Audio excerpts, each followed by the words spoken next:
आज हम भारत की अंतरिक्ष यात्रा पे बात करें। हाँ। खासतौर पर शुभांशु शुक्ल की जो हालिया उड़ान हुई, हाँ। और जो आने वाला गगनयान मिशन है जी। हमारे पास भारत की अंतरिक्ष यात्रा, गगनयान और भविष्य नाम के दस्तावेज से कुछ जरूरी बातें हैं, और हमारा मकसद यही है कि इन स्रोतों को समझें कि भारत की ये जो अंतरिक्ष महत्वाकांक्षाएं हैं इनका मतलब क्या है देश के लिए। हाँ, सही। तो चलिए इस पे थोड़ी गहराई से बात करते हैं। बिल्कुल।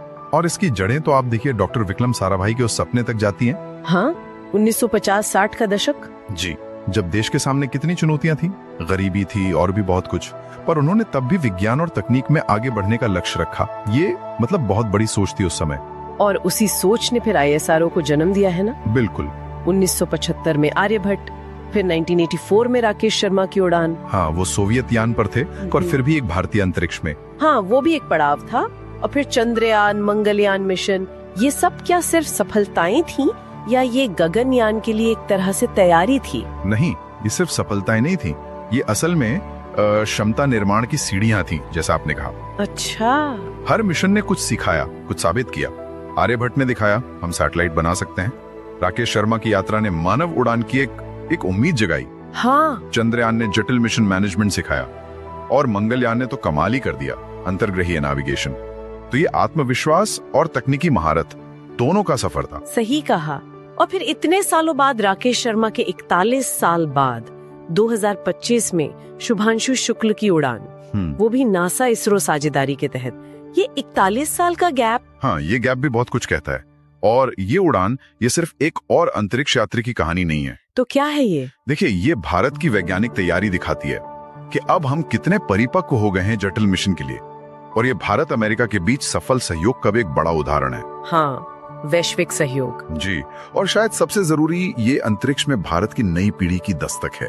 ये दिखाता है कि तकनीक, नीति, दूरदर्शिता, ये सब मिलकर अंतरिक्ष को भी कितना करीब ला सकते हैं। तो मतलब वैश्विक सहयोग से अनुभव लिया और अब भारत अपने दम पर आगे बढ़ रहा है गगनयान मिशन के साथ। बिल्कुल सही। गगनयान जो 2025-26 के आसपास की योजना है, ये पूरी तरह से स्वदेशी है। पूरी तरह से? हाँ, इसकी सबसे खास बात यही है, कोई विदेशी मदद नहीं।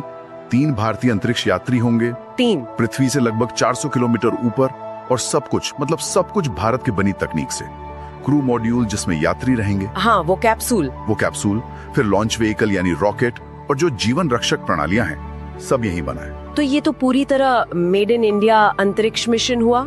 ये आत्मनिर्भरता क्या सिर्फ गर्व की बात है या इसके कुछ ठोस नतीजे भी हैं, आर्थिक, सामरिक? देखिए, गर्व तो है ही, इसमें कोई शक नहीं, लेकिन इसके प्रभाव बहुत ज्यादा गहरे हैं। जैसे? एक तो ये भारत की निर्माण क्षमता का सबूत है कि हम कितनी जटिल तकनीक बना सकते हैं। दूसरा?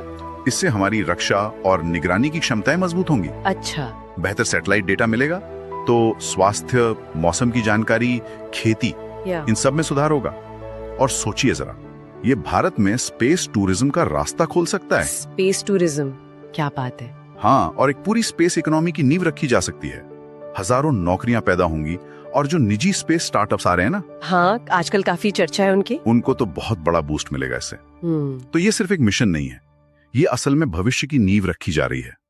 ये दिलचस्प है। और स्रोतों में एक और बात सामने आई है, युवाओं पर इसका असर। हाँ, ये बहुत महत्वपूर्ण है। पहले शायद इसरो या अंतरिक्ष विज्ञान कुछ ही लोगों का सपना होता था। बिल्कुल। अब वो दायरा बढ़ रहा है। अब इसरो सिर्फ एक सरकारी एजेंसी नहीं, वो एक प्रेरणा बन गया है। शोध बताते हैं कि युवा अब सिर्फ UPSC या IIT तक ही नहीं सोच रहे हैं। अब वो अंतरिक्ष वैज्ञानिक, रोबोटिक्स इंजीनियर, यहाँ तक कि स्पेस लॉयर, हाँ, AI नेविगेशन एक्सपर्ट, ये सब अब उनकी सोच का हिस्सा बन रहा है। और शुभांशु शुक्ल जैसे जब नायक सामने आते हैं तो शायद ये सपना और ज्यादा असली लगने लगता है ना, कि हाँ, ये किया जा सकता है। निश्चित तौर पर ये मानसिकता बदल रहा है, आकांक्षाओं को नई उड़ान मिल रही है।